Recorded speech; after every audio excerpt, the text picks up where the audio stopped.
Hi, I am Anders Johansson and this is my second presentation on YouTube. The previous one dealt with my philosophy of treatment, and that you can find at this site, online psychotherapy.se and psychotherapyforartists.com. This presentation deals with the most mysterious connection between our psyche and body.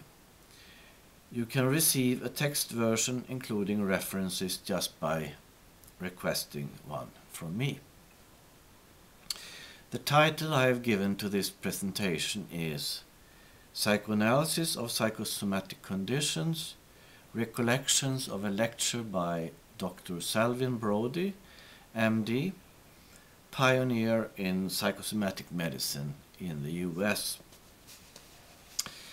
In Philadelphia, during my studies there, I attended the most remarkable lecture in 1983.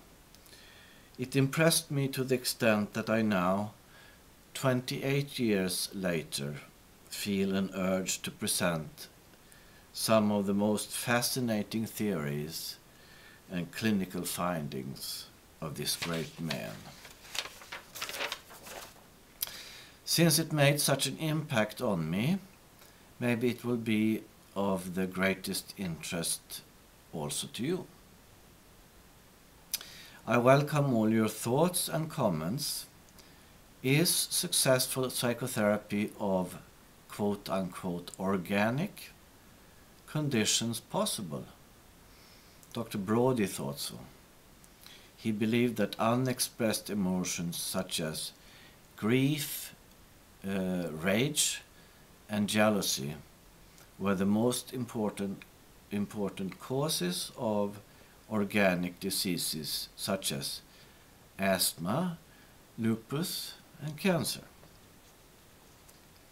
During a few years between 1987 and 2002, I spoke to him on professional matters by telephone from Sweden. 1987, I had returned to my homeland after 10 years of study in the US. Dr. Brody, a psychoneurologist, psychiatrist, and psychoanalyst, held controversial but interesting views on the treatment of psychosomatic conditions. In 1952, he published an article in Psychosomatic Medicine, the esteemed journal of the American Psychosomatic Society. The name of the article is Psychiatric Observations in Patients Treated with Cortisone and ACTH. The patients treated suffered from collagen or connective tissue disorders such as lupus erythematosus, disseminated or systemic, and from rheumatoid arthritis. A form of the latter condition was also called malignant rheumatoid arthritis because of its severity.